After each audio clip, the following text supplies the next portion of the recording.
Halo guys, Assalamualaikum warahmatullahi wabarakatuh. Kami dari kelompok Waalaikumsalam. 7 nih, kita mau sharing ke kalian terkait materi Global Opportunity for Entrepreneur. Anggota kami meliputi Raffi Ramadan, Wahyu Rizky, Aldis Kisto, Sidki Arkan, saya sendiri, Zahra Rizky Sakinah. Ini adalah konten hari ini. Yang pertama, kami akan menjelaskan terkait Asia Pacific Entrepreneurial Century. Kedua, how do I actually go global? Ketiga, how to become a born global entrepreneur. Keempat, born global social entrepreneur. Saksikan tayangan kami. Enjoy. Oke, pembahasan pertama dari kelompok kami mengenai bagaimana eh, gambaran entrepreneurial di Asia Pasifik. Akan kami bahas kurang lebih ada 14 negara. Next.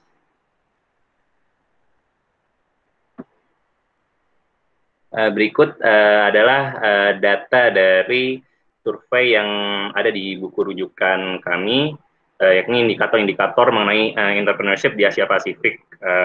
Namun data ini diambil dari pada tahun 2003. Namun juga beberapa dari variabel-variabel ini juga masih relevan untuk dibahas pada saat ini, sehingga data ini juga masih kami pakai untuk pembahasan kami selanjutnya. Next. Negara pertama yang kami bahas adalah Australia. Australia ini sendiri memiliki early stage entrepreneurial activity yang relatif tinggi, 11%, dan mampu menempati posisi kedua dalam tingkat aktivitas wirausahanya di antara negara-negara yang innovation driven economy. Nah, ini innovation driven economy ini adalah negara-negara yang istilahnya perkembangan ekonominya itu sudah tinggi sehingga membutuhkan inovasi-inovasi untuk meningkatkan kemampuan ekonominya. Berbeda dengan Indonesia yang masih masuk pada kategori efisiensi driven ekonomi. Kemudian pemerintah daerah menawarkan berbagai program bantuan untuk bisnis startup maupun UMKM.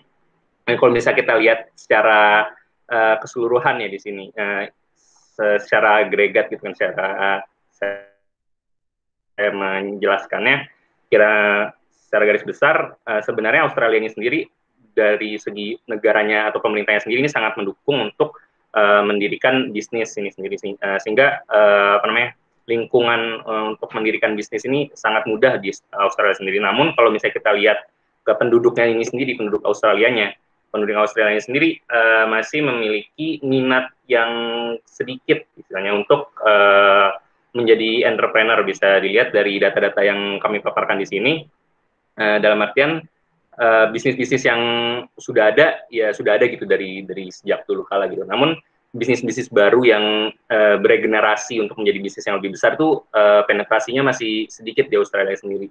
Ini istilahnya behavioral masyarakat Australia ini masih kurang mau untuk menjadi pebisnis, walaupun iklim bisnis di Australia ini sangat mendukung. Next.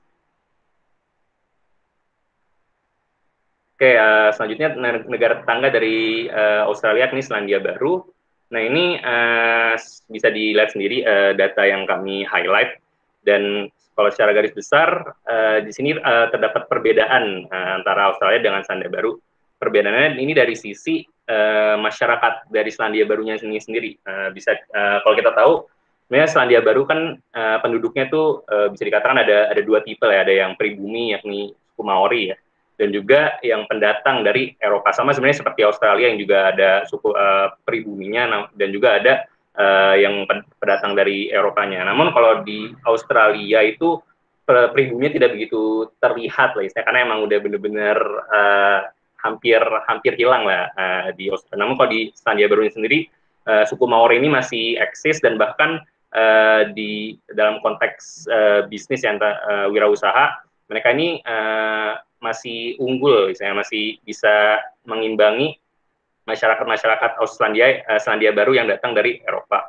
Bahkan di beberapa sektor seperti startup, penduduk yang memiliki latar belakang Maori ini memiliki keinginan untuk mendirikan startup lebih tinggi dibandingkan para pendatang dari Eropa. Dan kalau kita lihat dari iklim bisnisnya di Selandia Baru ini sendiri juga bukan cukup ya, bahkan paling tinggi di antara negara-negara yang lain untuk kemudahan dalam mendirikan bisnis, bahkan head to head sama Singapura di posisi 1 dan 2.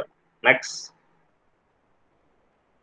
Kemudian Hong Kong, yakni bisa dikatakan negara anak tiri, ya, bisa dikatakan anak tirinya dari mainland China atau Republik Rakyat Tionghoa ya. Nah, kalau bisa kita lihat secara secara garis besarnya, ini masyarakat ini kurang lebih konteks kondisinya tuh hampir sama dengan Australia, yakni di sisi pemerintahannya atau negara ini sendiri sangat mendukung untuk iklim bisnis untuk berkembang. Namun di satu sisi masyarakatnya masih sangat rendah minat untuk wirausaha. Bisa kita lihat di poin pertama masih memiliki tingkat wirausaha yang rendah, hanya 3,6% dari orang dewasa yang terlibat dalam wirausaha dan hanya 7,3% dari orang dewasa di Hong Kong yang ingin menjalankan bisnis ke depannya. Terus yang kedua, hanya 1/4 dari penduduk Hong Kong yang merasa dirinya memiliki kemampuan dan pengetahuan untuk menjalani bisnis sendiri.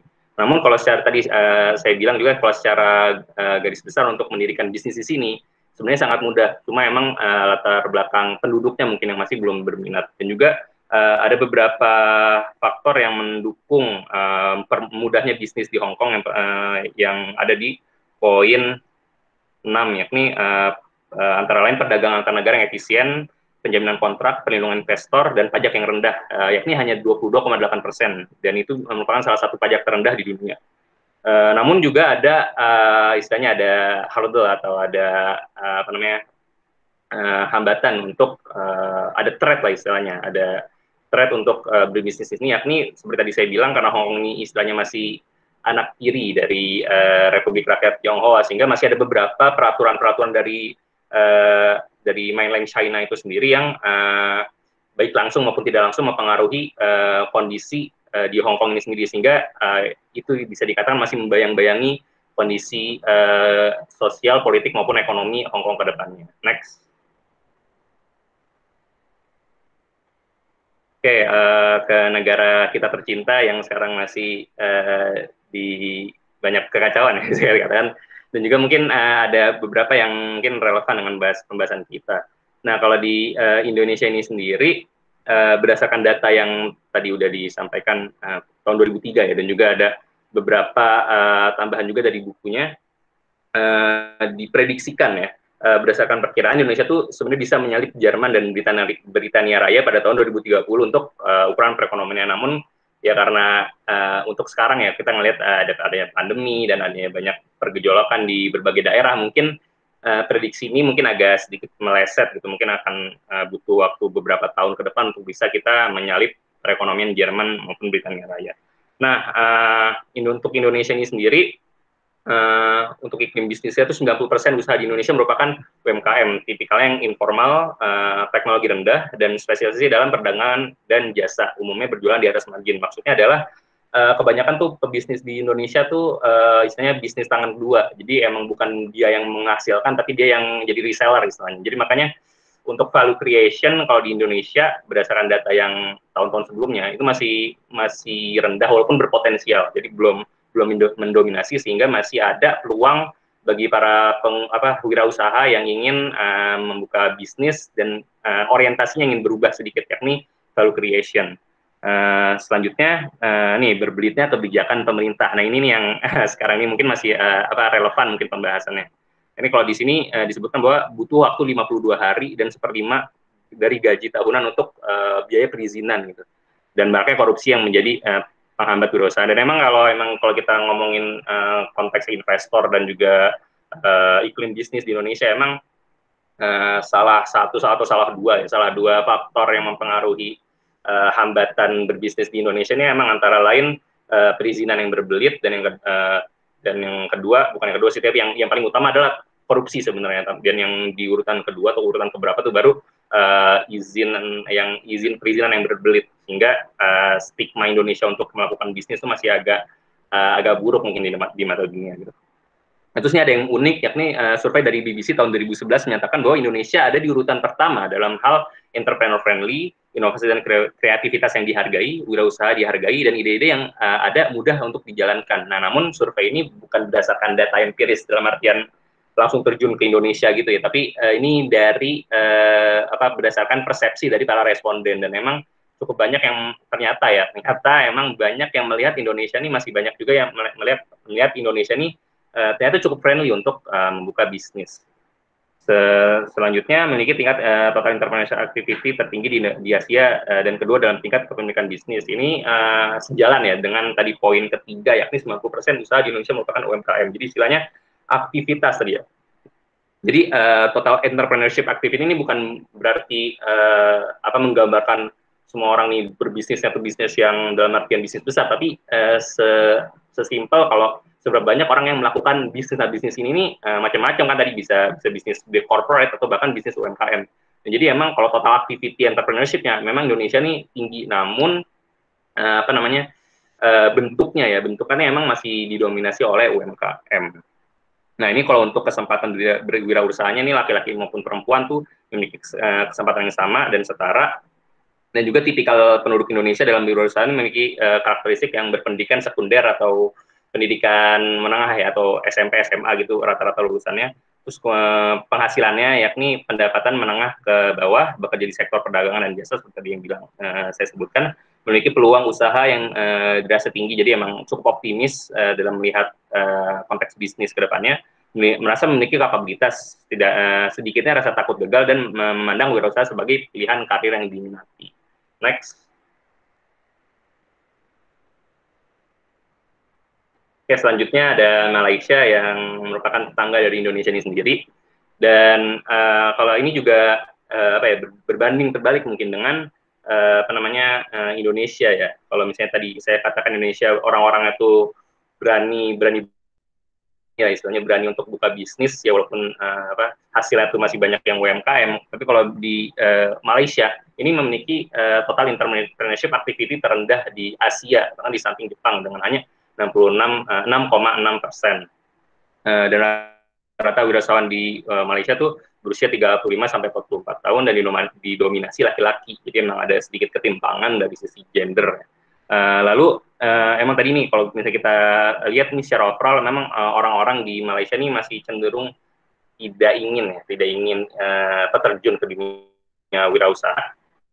Namun kalau kita lihat dari iklim bisnis ya, sebenarnya untuk membuka bisnis di Malaysia ini cukup friendly ya, friendly karena memiliki regulasi pemerintah memiliki regulasi untuk bisnis ini yang bersahabat dengan wirausahawan.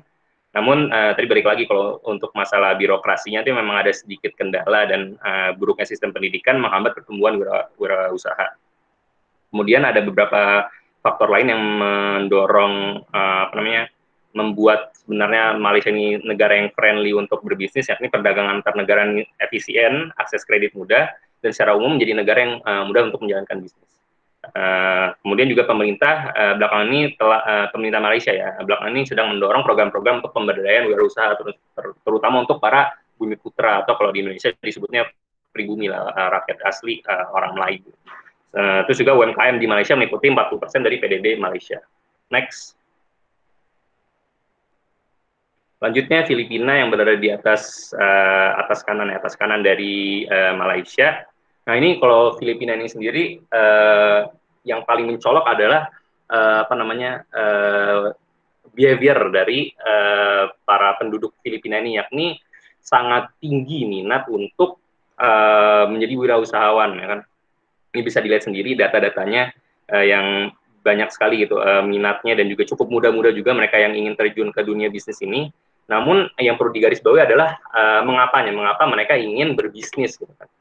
Kalau misalnya tadi di Indonesia ya mereka cuma sebenarnya nggak disebutkan kan ya tadi alasan yang mendasar kenapa banyak wirausahawan di Indonesia yang pada akhirnya bikin UMKM. Tapi kalau di Filipina ini sendiri disebutkan kalau di bukunya salah satu alasan yang menjadi driving force bagi orang-orang Filipina untuk membuka bisnis di Filipina adalah ketakutan mereka akannya kemiskinan. Jadi istilahnya mereka melihat bisnis ini atau UMKM atau ya bisnis kecil-kecilan bisa dikatakan mulai dari kecil sehingga nanti menjadi besar merupakan kendaraan untuk keluar dari kemiskinan. Dan juga bisnis ini ya wirausahawan ini kalau di Filipina ini sangat dipandang sebagai karir yang ideal banget dan juga bisa meningkatkan status sosial ekonomi dibandingkan masyarakat yang lain yang mungkin tidak menggeluti dirinya di sektor wirausaha gitu. Terus juga apa namanya?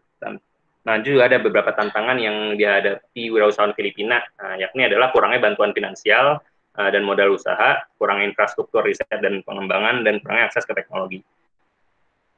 Filipina juga menempati peringkat bawah dalam kemudahan berbisnis. Jadi istilahnya ini kayak ironi lagi-lagi kayak ironi gitu. Kayak tadinya pas Australia itu negaranya tuh mau berbisnis, tapi rakyat nggak mau berbisnis. Tapi kalau di Filipina ini kayak kebalikannya, rakyat Filipina ini semangat untuk berbisnis, tapi Filipina ini sendiri, negara ini sendiri sangat bisa dikatakan relatif sulit untuk menjalankan atau membuka bisnis yang sustainable mungkin ke depannya, bahkan sampai bisa menjadi big corporate di Filipina ini sendiri. Next. Oke, Thailand. Kalau untuk Thailand ini sendiri, bisa dilihat bahwa perekonomian Thailand ini bisa dikatakan unggul. Tingkat wirausaha baru dan bisnis yang telah berdiri lama sangat tinggi dengan tingkat total entrepreneur activity ya tadi ya, yang tertinggi kedua di Asia. Ini 19,8%, hanya di belakang Indonesia. Lalu memiliki persepsi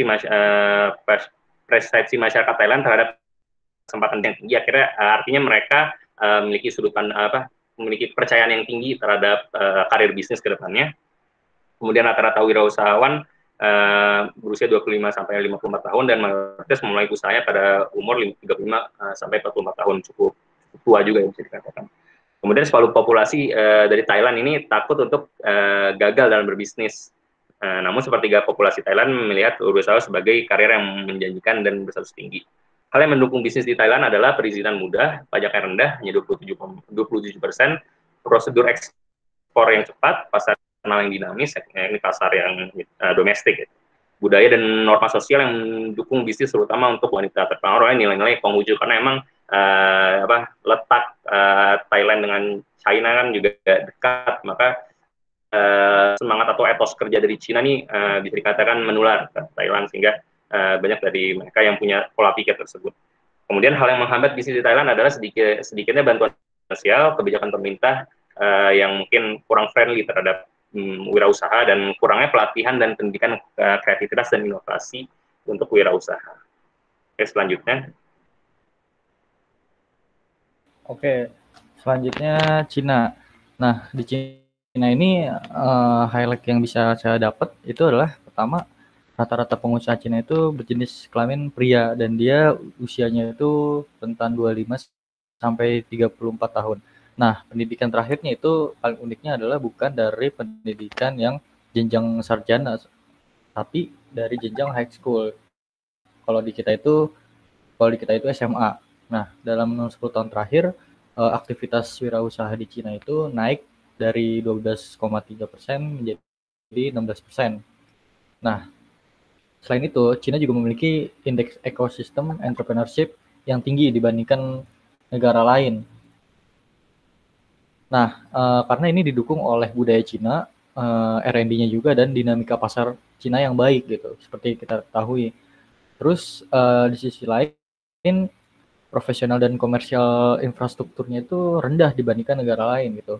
Ini yang sangat disayangkan di negara Cina.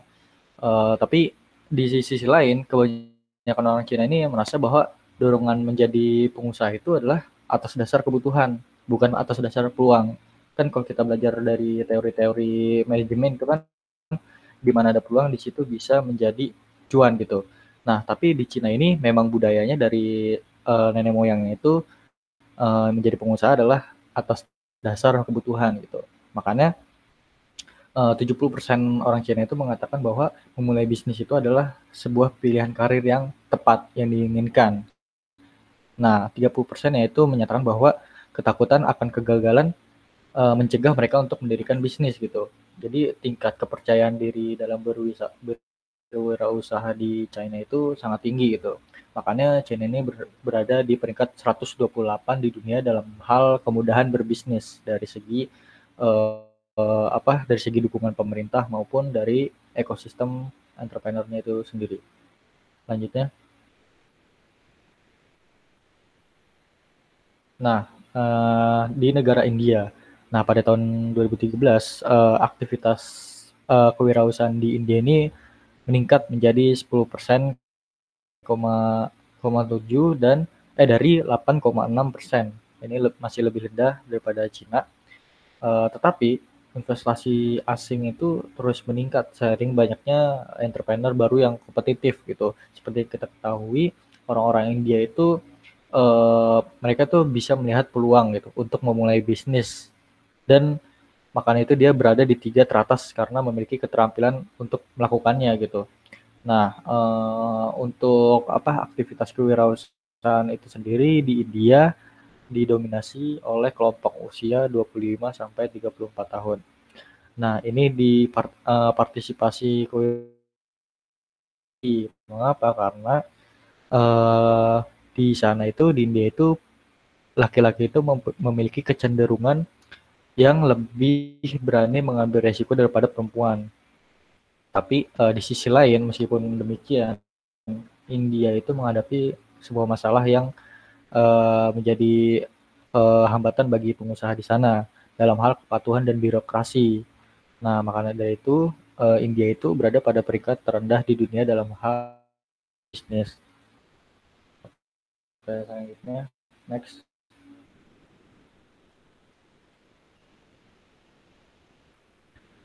Halo, next.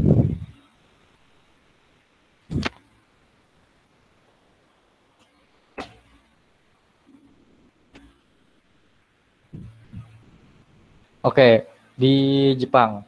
Nah, sorry. Nah, di Jepang ini kita tahu di Jepang itu kan workers-nya itu kan sangat banyak ya. Mereka itu sangat kompetitif dan lain sebagainya. Tapi tingkat aktivitas kewirausahaan di Jepang itu sangat rendah, yaitu sekitar 3,5%. Rata-rata pengusaha di Jepang itu bahkan berusia lebih dari 45 tahun. Sedangkan di negara-negara lain kurang lebih rata-rata itu di bawah 30 tahun atau di bawah 40 tahun. Tapi di Jepang ini sangat unik, mereka berusia di atas 45 tahun dan didominasi berjenis kelamin laki-laki. Nah, mereka juga didominasi oleh pengusaha yang memiliki gelar sarjana. Dukungan budaya untuk kewirausahaan di sana itu menjadi perhatian besar gitu. Karena hanya 8,9% orang Jepang terendah di dunia melihat peluang bagus untuk memulai bisnisnya gitu. Nah, tadi yang dibandingkan Cina, kita bisa lihat komparasinya. Di Cina itu memulai bisnis atas dasar kebutuhan, sedangkan di Jepang itu memulai bisnis atas dasar peluang. Itu pun masih rendah gitu. Nah, di sisi lain, hanya 2,5% orang dewasa Jepang yang berniat untuk memulai bisnis dalam 3 tahun ke depan. Nah, ini menjadi sebuah masalah besar lagi bagi Jepang karena tarif pajak di Jepang itu menjadi salah satu pajak tertinggi di dunia. Negara yang menerapkan pajak tertinggi di dunia itu sebesar 51,3%. Nah, dalam hal ini Jepang ini tingkat kewirausahaannya itu masih rendah dibandingkan negara-negara Asia lainnya gitu. Karena memang pada dasarnya kita ketahui di Jepang itu budayanya itu sangat hard worker banget gitu dibandingkan mereka yang ingin berwirausaha gitu. Next. Oke, Korea Selatan. Nah, tingkat aktivitas Korea Selatan, aktivitas kewirausahaan itu di sana sekitar 7,5%. Mirip-mirip dengan Jepang lah. Umumnya itu didominasi oleh jenis kelamin laki-laki berusia 35 sampai 44 tahun dan dengan tingkat pendidikan tinggi dan pendapatan rumah tangga sepertiga menengah ke atas dari populasi. Nah, Korea ini punya infrastruktur fisik dan dinamika internal yang baik gitu dari sisi pemerintahan, tapi sektor profesional dan komersialnya itu lemah gitu. Nah, hanya 36% orang Korea melihat peluang bagus untuk memulai bisnis. Ini masih lebih baik dibandingkan Jepang, dan 32,2%-nya itu percaya bahwa mereka memiliki keterampilan dan pengetahuan yang diperlukan untuk memulai bisnis. Nah, tapi sayangnya dari kepercayaan tersebut hanya 28,8% yang mengatakan bahwa pengusaha adalah pilihan karir yang diinginkan. Hanya 13% orang dewasa Korea yang berniat memulai bisnis dalam 3 tahun ke depan. depan. Korea ini punya peluang karena mereka ini menempati peringkat kelima di dunia dalam hal kemudahan melakukan bisnis gitu. Jadi dari berbagai negara tadi sebenarnya punya kelebihan dan kekurangan masing-masing gitu. Nanti saya simpulkan di akhir. Oke, lanjut. Next. Selanjutnya Singapura. Nah, ini Singapura ini sangat ini ya, jalur perdagangannya itu sangat aktif karena dia itu berada pada jalur perdagangan yang tepat dari mancanegara. Nah, di Singapura ini lokasinya itu strategis, punya infrastruktur yang baik dan stabil dan politik yang stabil, dianggap sebagai tempat yang paling ramah di dunia untuk berbisnis. Nah, pemerintah Singapura juga memberikan dukungan substansial bagi para pemula, termasuk mereka mereka menyediakan ruang kantor, pelatihan, program mentoring dan inkubasi, bersama dengan insentif pajak dan pendanaan untuk orang-orang yang ingin melakukan wirausaha atau menjadi seorang pengusaha. Nah, tapi tingkat aktivitas wirausaha selama 10 tahun terakhir itu cuma 7,4%. Ini sangat disayangkan karena orang Singapura itu memiliki kepercayaan yang rendah pada kemampuan kewirausahaan yang mereka rasakan. Tapi di sisi lain, pemerintah Singapura itu sangat mendukung. Sayangnya tidak diwakili dengan tingkat kepercayaan diri dalam berbisnis. Dan pilihan karir dan tingkat kewirausahaan itu bukan sebagai pilihan karir yang baik menurut mereka gitu. Tapi di sisi lain Singapura ini termasuk dalam top rank doing business yang dinobatkan oleh World Bank, terutama dalam hal perdagangan lintas batas, terus juga kontrak dalam berbisnis, izin dan kepatuhan, dan perlindungan investor. Lanjut, next. Selain itu ada Taiwan. Nah, Taiwan ini aktivitas wirausaha Taiwan ini cukup setara dengan negara lain karena didorong atas inovasi. Nah, terus juga tingkat kebutuhan dan proporsi pengusaha perempuan itu juga mirip dengan negara-negara lain. Lebih dari 1/4 responden Taiwan itu mengindikasikan niatnya untuk memulai bisnis dalam 3 tahun ke depan. Nah, ekonomi Taiwan ini rata-rata digerakkan oleh inovasi yang paling dinilai paling maju. Tapi anehnya Taiwan ini memiliki tingkat ketakutan atas kegagalan dalam berbisnis yang relatif tinggi, setara dengan Jepang dan Malaysia. Nah, kewirausahaan itu dianggap sebagai pilihan karir yang diinginkan. Terus pendukung terbesar kewirausahaan itu adalah norma budaya dan sosial yang positif dan akses yang baik di infrastruktur fisik. Tapi hambatannya itu adalah dari sisi pendidikan dan pelatihan itu tidak memadai untuk melakukan materi dasar kewirausahaan gitu, di tingkat dasar. Oke, next. Nah, ini Vietnam. Vietnam itu dia tuh sangat berkembang ya. Vietnam ini telah mengalami perkembangan yang luar biasa pada abad 21 yang disebabkan karena adanya pengusaha-pengusaha baru dari Vietnam. Tapi tingkat aktivitas kewirausahaan itu masih 16%, tapi lebih besar dari rata-rata untuk kawasan Asia dan tertinggi ketiga dalam peringkat Asia. Nah, proporsi penduduk dewasa dapat dihitung sekitar 15,4% yang menjadi wirausaha gitu. Mirip dengan Cina. Jadi Vietnam ini mirip-mirip dengan Cina gitu. Nah, 63% yang percaya bahwa jadi pengusaha itu adalah karir yang diinginkan, dan 82% itu setuju bahwa pengusaha sukses itu bisa memperoleh status sosial yang tinggi di kalangan masyarakat. Seperempat orang dewasa itu berniat memulai bisnis dalam 3 tahun ke depan. Nah, uniknya di aktivitas wirausaha di Vietnam ini, rata-rata itu umurnya 25, mudanya itu 25 sampai 54 tahun, dan berjenis kelamin laki-laki didominasi. Nah, mereka juga seringkali berasal dari latar belakang pendidikan yang tinggi, pendapatan yang tinggi, terus terus juga secara aktif dalam ruang bisnis, dan di sisi lain mereka juga rata-rata berasal dari orang tua. Jadi orang tuanya mereka itu punya privilege yang didapatkan dari orang tua mereka masing-masing gitu. Tapi di sisi lain Vietnam itu memiliki kesulitan akses kredit dan sumber daya manusia yang berkualitas tinggi. Nah, ini didasari karena UKM di Vietnam itu mencakup lebih dari 95%. Tapi kebijakan pemerintah dalam mendukung UKM itu masih kurang komprehensif dan tidak efektif gitu.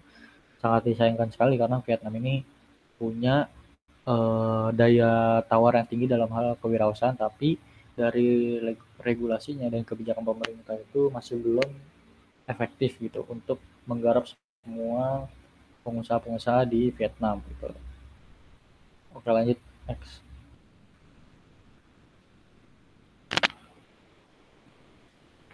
Berikutnya, how do I go global? Sebenarnya di sini kita akan membahas bagaimana sebuah perusahaan atau kewirausahaan di menjalani kegiatannya sehingga bisa expand mencapai global seperti itu.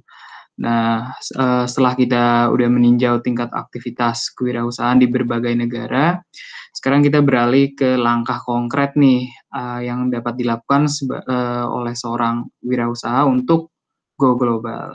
Oke. Nah, pertama ada pendekatan inkrementalis, yaitu ekspor dan ekspansi, yaitu memperkerjakan perantara dan akhirnya mendirikan anak perusahaan di suatu negara. Nah, di situ nantinya ada sebuah bond global, yaitu perusahaan kecil yang melakukan kegiatan ekspor dari awal berdirinya perusahaan tersebut. Contohnya adalah Google dan Skype. Nah, sebenarnya untuk mencapai go global, apa sih motivasi untuk bisa mencapai go global tersebut? Pertama, motivasinya adalah maksimalisasi laba, yaitu bergerak dari pasar ke pasar untuk mencari return yang terbaik. Kedua, pangsa pasar, yaitu membangun posisi yang kuat di pasar yang belum berkembang, sehingga pengeluaran untuk iklan dan pemasaran pun bisa dialokasikan dengan baik. Tiga, memaksimalkan arus kas, yaitu mendapatkan lebih banyak revenue. Yang keempat, mereposisi bisnis, yaitu mengembangkan produk baru dan kemampuan baru dari sebuah perusahaan. Yang kelima, ada dampak domestik, yaitu memperoleh pengetahuan, keterampilan, atau teknologi baru untuk operasional di domestik. Nah, kita ketahui bahwa kunci dari go global adalah importing dan global sourcing. Nah, importing sendiri kita ketahui yaitu membeli dan mengirimkan barang-barang yang diproduksi asing, disebut juga sumber global. Nah, sumber global kenapa sekarang disebutnya sumber global? Karena mencari barang dan jasa tersebut melintasi batas geopolitik. Ini berarti sebuah perusahaan atau wirausaha melihat efisiensi global di dalam pengiriman produk atau layanan. Nah, efisiensi tersebut mencakup tenaga kerja yang terampil, berbiaya rendah, selanjutnya bahan baku yang berbiaya rendah, dan faktor ekonomi lainnya seperti keringanan pajak dan tarif perdagangan rendah. Nah, global sourcing memungkinkan untuk memenuhi peningkatan permintaan produk. Maka sekarang disebutnya yaitu global sourcing, atau dalam bahasa Indonesianya mungkin yaitu sumber global. Nah, dalam hal tersebut terdapat masalah yang muncul, yaitu kualitas dan penetrasi pasar yang tumbuh dan sebuah biaya. Lalu berikutnya ada konstelasi, atau konstelasi sendiri diartikan dalam bahasa Indonesia adalah kumpulan orang ya, terkait pekerja yang dikirimkan ke luar negeri, yaitu disebut outsourcing, offsourcing. Nah, di dalamnya terdapat multishoring, mengirim pekerjaan outsourcing ke beberapa lokasi di luar negeri berdasarkan pekerjaan yang harus dilakukan dan keterampilan yang relevan yang tersedia. Berikutnya ada sebutan to shoring, yaitu menggunakan lokasi luar negeri dan domestik, dan nearshoring, itu memindahkan pekerjaan atau pekerja ke negara asing terdekat. Lalu berikutnya ada hal penting lagi, yaitu terkait exporting. Exporting berarti mengekspor, yaitu pengiriman dan penjualan produk dan layanan yang diproduksi secara lokal di luar negeri. Peningkatan volume penjualan ekspor akan menyebabkan biaya unit atau unit cost yang akan lebih rendah, yang akan mengarah pada peningkatan margin dan keuntungan. Nah, kenapa pengusaha melakukan ekspor impor? Karena memungkinkan mereka untuk memperoleh barang yang tidak dapat mereka produksi sendiri. Lalu ini adalah modal-modal yang harus dimiliki sebuah perusahaan untuk melakukan go global. Yang pertama adalah indirect exporting, yaitu menjual barang ke pembeli asing melalui pihak ketiga seperti agen ekspor, pedagang ekspor. Kedua ada strategic alliance, yaitu hubungan formal antara dua perusahaan yang dibentuk untuk tujuan mendapatkan keunggulan kompetitif melalui akses ke sumber daya mitra. Yang ketiga ada export management company, yaitu perusahaan swasta yang berfungsi sebagai departemen ekspor untuk beberapa produsen. Yang keempat ada French distributors, yaitu produsen harus mengurus semua hambatan untuk produk masuk ke pasar sebelum produk tiba di distributor. Yang kelima ada foreign agents, yaitu produsen dapat mempertahankan hak sampai barang dikirim ke pembeli. Yang keenam ada setting up a local office, yaitu perusahaan mendirikan kantor kecil di luar negeri. Masih ada lagi, berikutnya yang ketujuh adalah kontrak manufacturing, pekerja kontrak atau pabrik merakit produk di bawah pengaturan kontrak. Yang ke-8 ada co-production, yaitu perusahaan memproduksi produk satu sama lain serta promosi bersama. Yang ke-9 ada joint production, yaitu perusahaan bekerja sama untuk menghasilkan barang. Yang ke-10 ada retail outlet, yaitu jaringan outlet retail yang dioperasikan oleh perusahaan induk. Yang ke-10 ada co-marketing, yaitu dua atau lebih perusahaan yang bekerja sama untuk saling mempromosikan produk satu sama lain. Dan terakhir adalah export consortium, yaitu melibatkan penawaran bersama oleh beberapa perusahaan kecil untuk mengajukan penawaran pada proyek asing. Ya.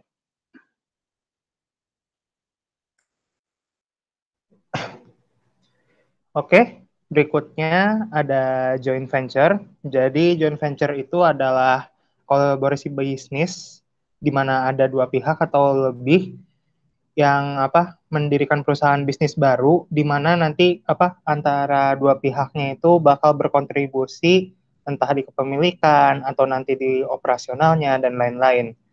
Ada beberapa alasan mengapa orang-orang membentuk joint venture, yaitu yang pertama, perusahaan bisa memperoleh pengetahuan yang mendalam tentang kondisi lokal di sekitarnya dan informasi mengenai pemerintah yang berkuasa di fasilitas tersebut.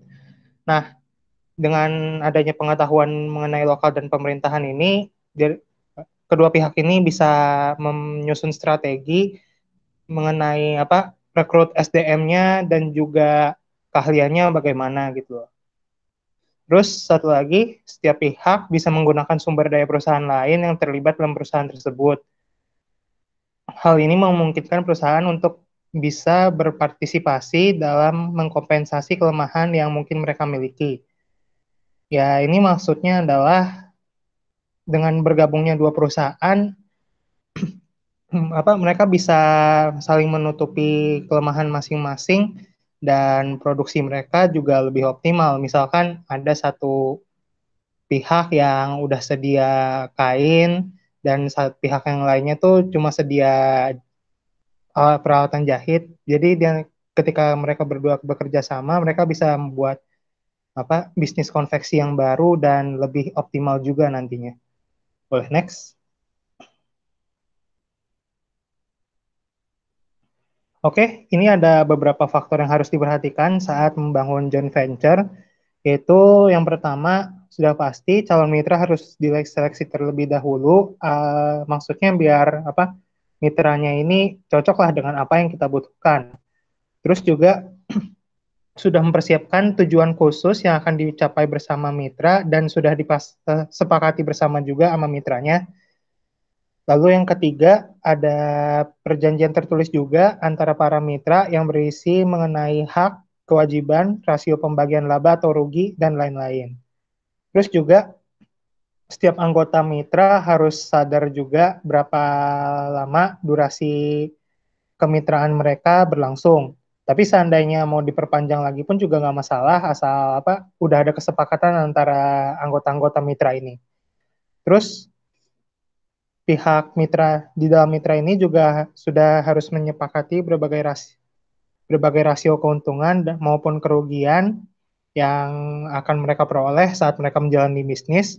Dan yang terakhir, setiap anggota mitra juga harus mengerti mengenai struktur kemitraan dan kontrol di salah satu aspek, baik di aktivanya, operasinya, atau nanti entitas bisnisnya. Next. Next. Nah, ini adalah salah satu contoh joint venture ya, di mana Sony dan Sharp bekerja sama dalam pembuatan TV LCD. Mereka menggabungkan teknologi dan keahlian mereka untuk membuat TV LCD terbaik saat itu. Perjanjiannya waktu itu diadakan pada tahun 2008, namun sayangnya perjanjian ini juga nggak bertahan lama. Sekitar awal 2009, mereka udah berpisah karena pertama udah nggak sesuai lagi visinya, dan yang kedua TV LCD waktu itu udah mulai turun pamor juga, digantikan dengan TV LED. Jadi buat mereka berdua untuk apa lagi harus memproduksi TV LCD kalau ada teknologi yang baru, lebih canggih dan lebih laku juga di pasaran. Next. Oke, berikutnya ada direct foreign investment. Itu adalah fasilitas produksi asing yang dikendalikan dalam negeri, dan bukan berarti yang punya perusahaan itu punya hak penuh dalam operasionalnya gitu loh. Kadang-kadang ada juga pemilik perusahaan yang punya kepemilikan kurang dari 50%, dan kadang-kadang ada juga di mana wirausahawan ini punya 100% kepemilikan, tapi cuma kepemilikannya doang. Kalau misalkan operasionalnya tuh tetap dipegang sama perusahaan aslinya yang punyanya. Dan soal harga dan soal distribusi pendapatan juga itu tetap jadi hak lebih banyak hak di perusahaannya sih, walaupun nggak penuh juga gitu. Terus kadang-kadang ada seorang pengusaha yang pengen melakukan direct foreign investment ini karena beberapa alasan. Salah satunya adalah adanya pembatasan perdagangan di negaranya. Jadi beberapa negara itu kan ada beberapa hambatan atau larangan perdagangan untuk misalnya membatasi impor produk tertentu, dan dengan adanya hambatan ini kalau kita mau ekspor harganya jadi mahal gitu loh. Selain itu, pemerintah asing juga bisa memberikan insentif pajak kepada perusahaan yang lagi melakukan direct foreign investment ini, dan bisa menarik tingkat return juga yang diperkirakan bakal lebih tinggi di lokasi asing daripada di dalam negeri. Boleh lanjut?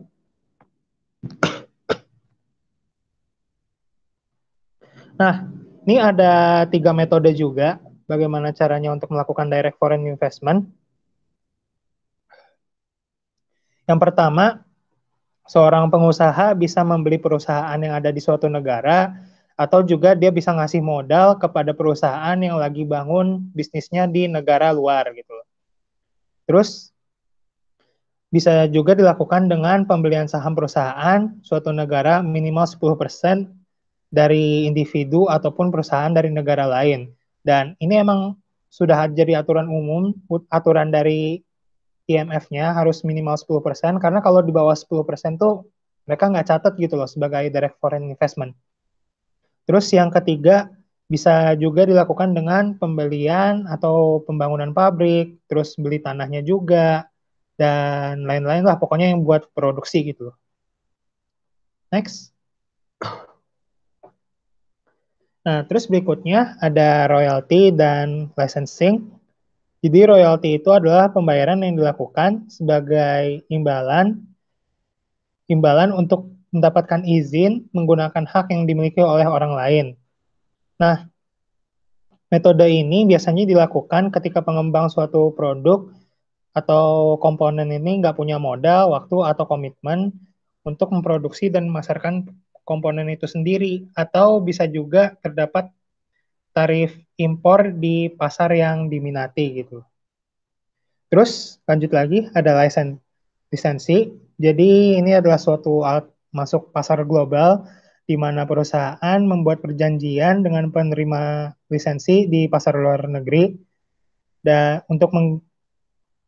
jadi dia nanti dapat hak untuk menggunakan proses manufaktur, merek dagang, merek hak paten dan lain-lain dengan bayar biaya atau royalti. Nah, untuk perizinannya sendiri bisa mencakup berbagai penemuan, teknologi, perangkat lunak, manufaktur, produk, dan lain-lain. Nah, enaknya lisensi ini, pengusaha yang punya hak lisensi ini nggak perlu susah payah untuk mikirin biayanya bagaimana dan pemasarannya bagaimana, karena nanti yang ngurusin itu semuanya tuh adalah penerima lisensi itu sendiri. Boleh lanjut? Next. Nah, ini ada beberapa kelebihan dan kekurangan licensing. Jadi kita mulai dari kelebihannya dulu. Yang pertama, dia yang punya hak lisensi ini cuma butuh modal minimal dan bisa hemat juga dalam tarif dan biaya transportasinya. Terus ini juga sebagai cara ekspansi yang lebih realistis, terutama untuk beberapa perusahaan yang bergerak di bidang teknologi yang tinggi. Karena seperti yang tadi saya bilang, semuanya itu bakal diurus oleh penerima lisensinya, bukan yang punya lisensinya nanti. Terus akses ke pasarnya tuh juga lebih mudah, dan pemerintah dari penerima lisensinya itu juga lebih mudah untuk setuju soal lisensi ini karena teknologinya juga dibawa ke negara tujuan. Dan yang terakhir, untuk pemegang lisensinya itu punya potensi menjadi mitra atau kontributor dalam meningkatkan kemajuan teknologi negara tujuannya. Sekarang kita beralih ke kekurangannya. Jadi ada kemungkinan penerima lisensi akan menjadi pesaing dari yang punya lisensi ini setelah kontrak berakhir. Terus pemberi lisensi juga harus juga harus meminta si penerima lisensi ini untuk memenuhi berbagai kewajiban kontrak dan menyesuaikan produknya juga agar sesuai dengan kemauan si pemegang lisensi. Terus juga pengusaha pemberi lisensi harus mengelola hubungan antara dia dengan penerima lisensi ini, jadi biar gak ada konflik juga, walaupun kadang-kadang juga sering terjadi sih faktanya. Dan yang terakhir, integritas dan independensi si pemberi lisensi ini dan juga pemegangnya itu harus benar-benar dijaga. Lanjut. Nah, ini ada lagi franchising. Jadi franchising ini adalah suatu bentuk lisensi khusus yang melibatkan penjualan hak atas satu paket lengkap merek dagang, bisa proses, bisa teknologi, desain, dan lain-lain, karena semuanya terlibat dalam pengoperasian bisnis tertentu.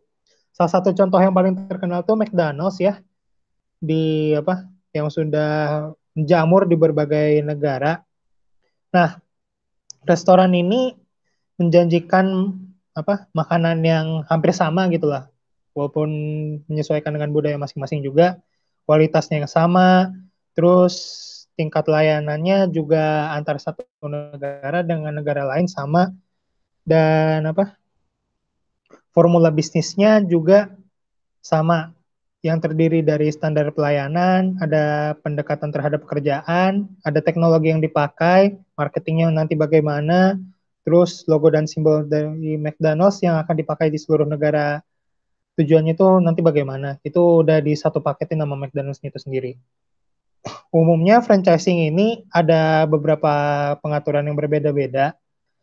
Biasanya pembeli franchise ini membayar sekaligus untuk franchise yang akan mereka mau dan mengirimkan persentase dari semua keuntungan berikutnya kepada si pemilik franchise-nya ini. Terus penjualan franchise-nya ini menandai dimulainya kemitraan berkelanjutan antara pemilik franchise dengan pembeli franchise dan nanti tanggung jawabnya itu juga dibagi bareng-bareng gitu. Lanjut.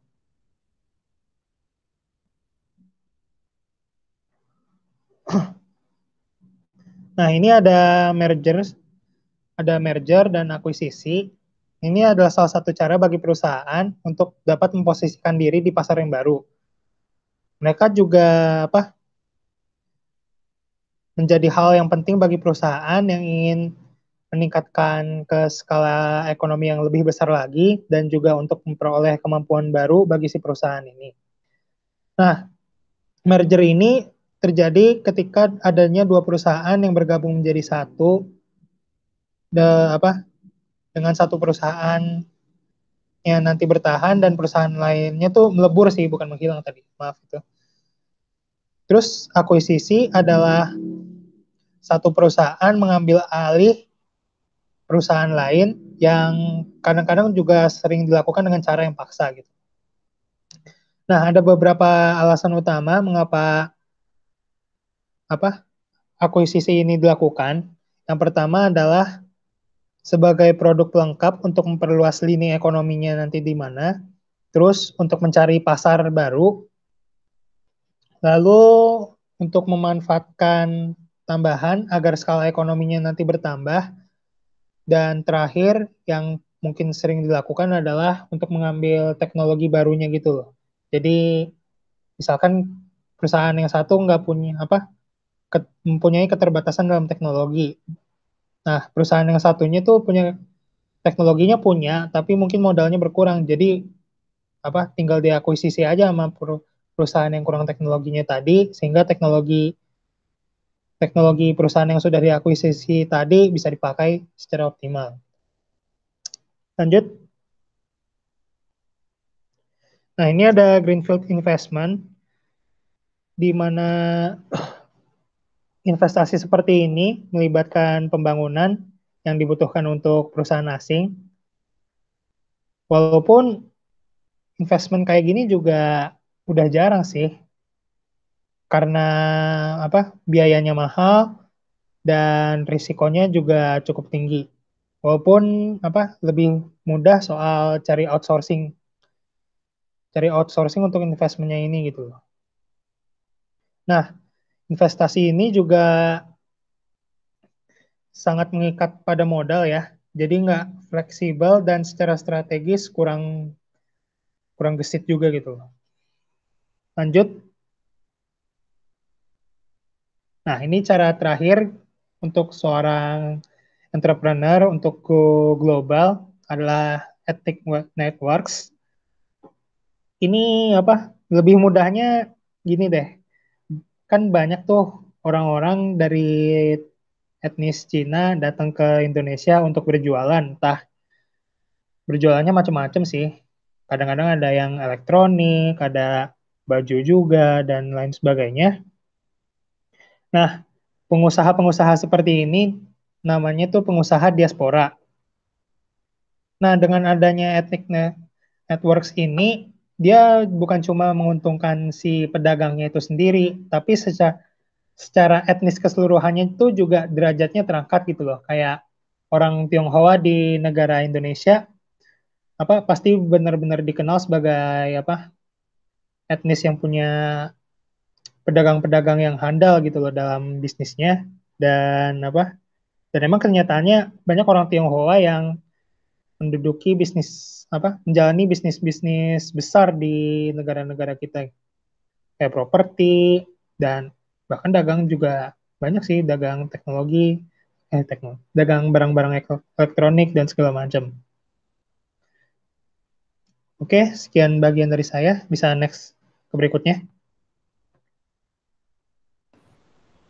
Oke, sekarang kita masuk ke bagian terakhir dari chapter kali ini, yaitu subchapter yang membahas mengenai how to become a born global entrepreneur yang mencakup LO6, yang menjelaskan bagaimana global entrepreneurship melakukan penelitian yang baik, dan juga LO7 yang menjelaskan bagaimana social entrepreneur menjadi bagian dari ongoing global movement. Next. Nah, di sini di bagian kiri udah ada bagan atau alur dari proses dasar atau proses klasik yang dilalui seorang entrepreneur ketika memutuskan untuk melakukan ekspansi global atau tidak.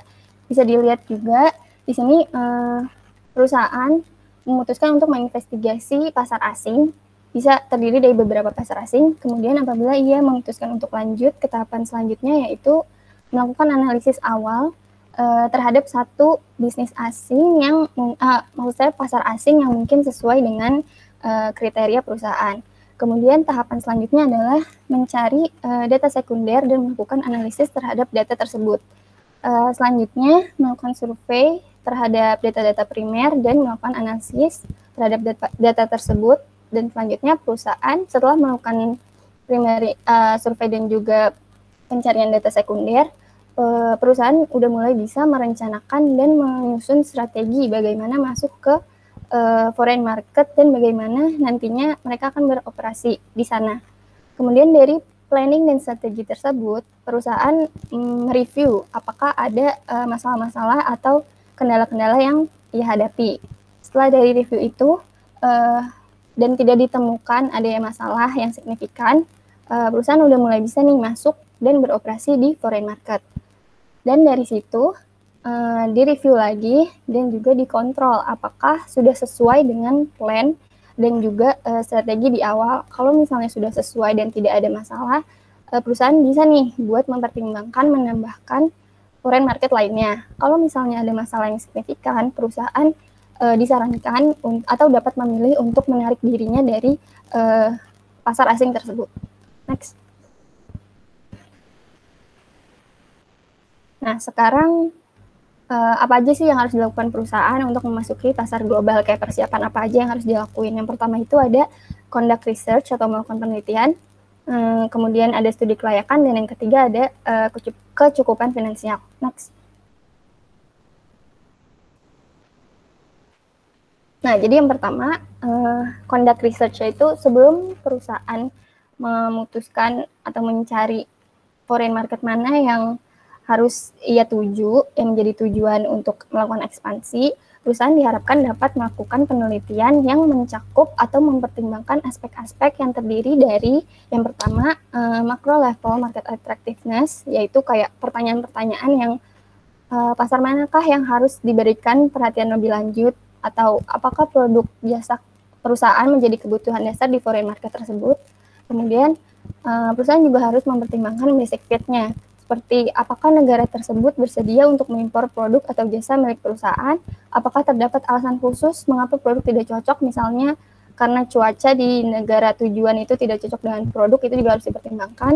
Dan yang ketiga ada economic environment, dalam hal ini market indicator-nya. Perusahaan harus mempertimbangkan nih seberapa besar daya beli konsumen di negara tersebut, kayak income distribution-nya kayak gimana, terus seberapa cepat pertumbuhan ekonomi secara keseluruhan. Habis itu ada juga harus memperhatikan political dan juga legal environment yang mencakup resiko, persyaratan, dan juga regulasi yang ada. Kayak keadaan politik di negara tujuan atau di foreign market itu tuh stabil atau enggak.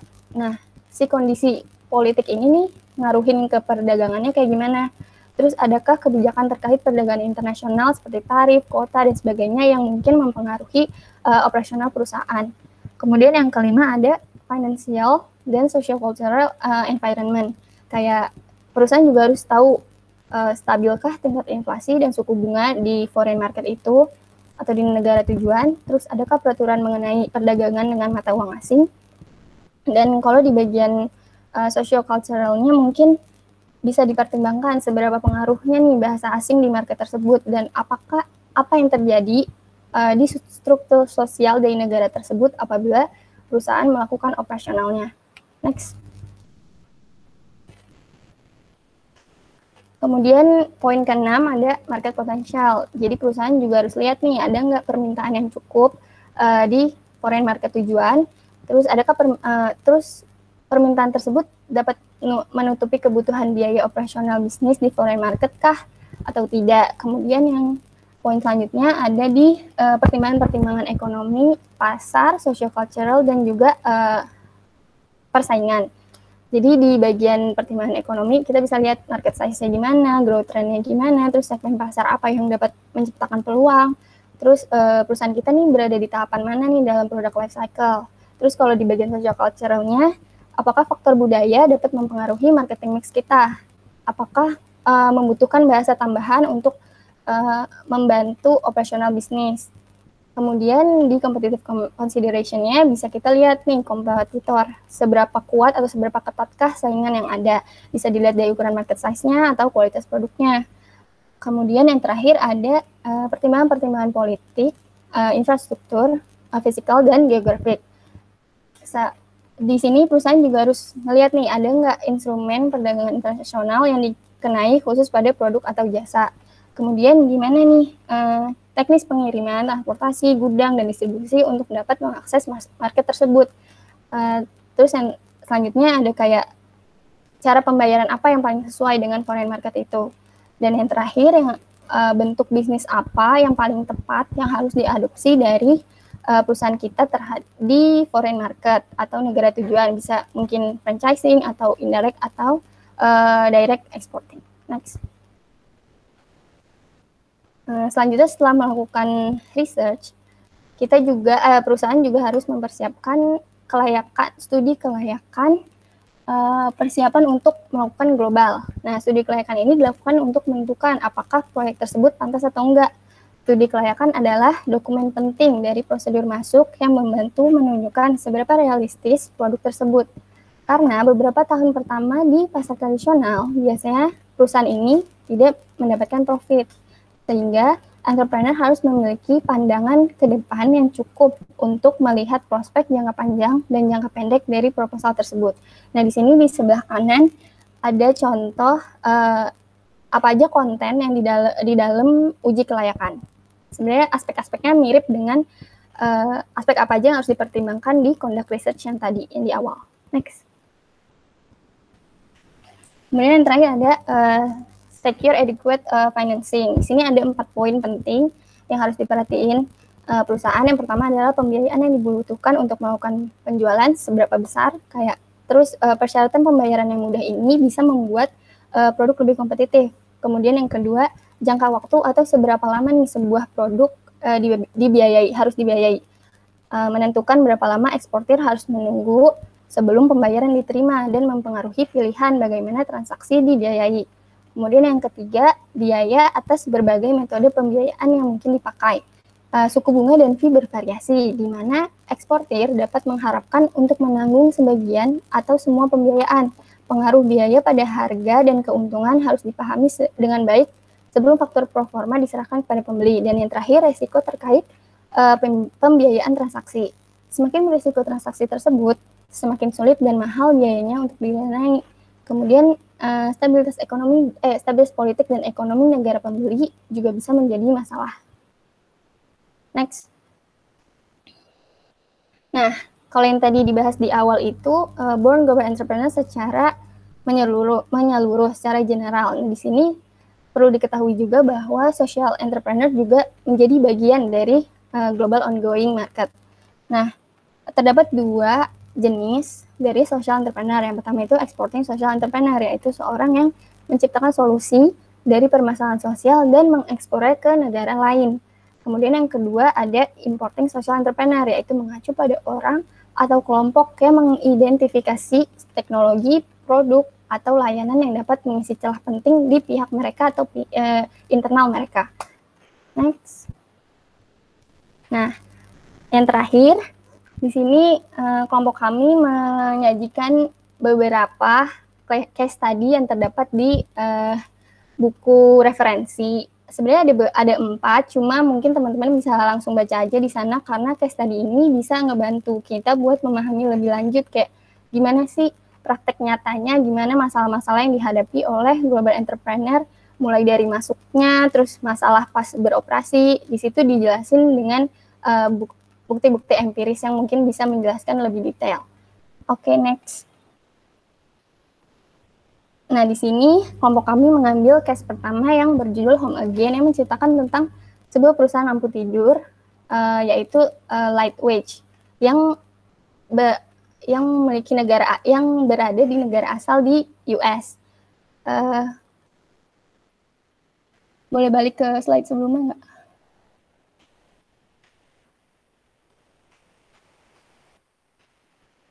Ya, mohon maaf. Jadi yang case 1. Oke.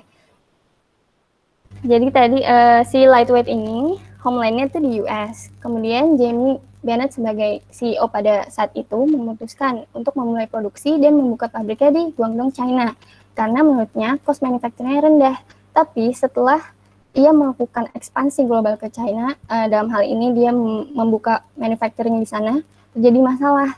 Kualitas produk tidak sesuai, terdapat shipping delays, ia tidak dapat memenuhi target, sehingga sales penjualannya itu sangat turun. Kemudian ia mencoba untuk pindah manufaktur dari Guangdong ke Shanghai dengan harapan lebih baik di Shanghai. Tapi ternyata masalah yang dihadapi lebih parah, seperti terdapat kendala bahasa, produksinya juga kualitas semakin parah, dan shipping delay juga semakin terlambat.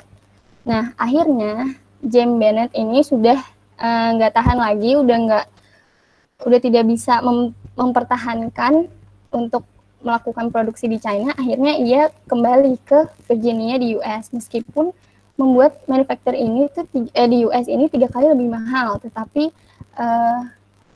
dengan pertimbangan-pertimbangan yang sudah dilakukan Jamie bahwa itu tuh lebih baik daripada terus meneruskan memproduksi di China. Nah, dari kasus ini dapat diambil pelajaran nih bahwa sebelum memutuskan untuk memulai produksi di negara asing, diperlukan riset yang mendalam serta evaluasi awal yang baik sehingga tidak terjadi hal-hal yang dapat merugikan. Terus di sini juga ditambahin dari Anand Sharma, CEO TBM Consulting Group di Durham, ia mengatakan bahwa di China tuh sebenarnya bisa melakukan manufacturing dengan baik asal perusahaannya ini memiliki lead time yang lama dan membutuhkan hal-hal yang sangat standar. Next. Kemudian kasus selanjutnya dengan judul I Did It Because I Didn't Know I Couldn't, menceritakan tentang sebuah perusahaan makanan kemasan yaitu Circle Pacific, yang dalam hal ini khususnya adalah asparagus yang berada di New Zealand. Nah, ini tuh merupakan perusahaan keluarga. Nah, awalnya ia hanya melakukan operasional bisnisnya di New Zealand, tetapi Lance dan Kay berhasil memasuki pasar ekspor dengan baik sehingga produknya ada nih di seluruh supermarket di Australia. Ia berhasil ekspansi ke Australia. Nah, tapi meskipun begitu, si Circle Pacific ini juga mengalami masalah, tetapi Lance dan Kay menyatakan bahwa penting untuk mengatasi masalah tersebut dengan mengandalkan pihak atau partner yang tepat, membuat kontrak bisnis yang jelas, dan mengetahui ciri khas dari foreign market tujuan.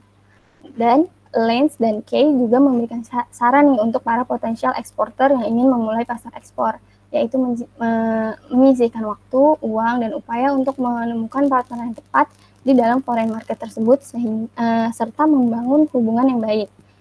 Selain itu, penting untuk mendelegasikan pekerjaan kepada orang yang lebih kompeten. Saat ini perusahaannya dipegang oleh Janet sebagai CEO. Jane meminta bantuan perusahaan IT untuk menyediakan jasa pengumpulan data terkait perusahaan dan juga accounting consultant. Hal tersebut dilakukan Jane karena ia percaya bahwa kualitas informasi sangat penting dan dibutuhkan untuk mencapai bisnis global yang efisien dan mendapatkan profit, baik di homeland maupun di foreign market negara lain. Next. Oke, mungkin cukup sekian presentasi kami kali ini. Kurang lebihnya mohon maaf. Terima kasih sudah menonton. Jangan lupa like, comment, hit that bell button, and subscribe. Wassalamualaikum warahmatullahi wabarakatuh. Wassalamualaikum warahmatullahi wabarakatuh. Terima kasih. Alhamdulillah juga. Terima kasih teman-temanku YouTube ya, jangan lupa. kelompokku yang sudah mempresentasikan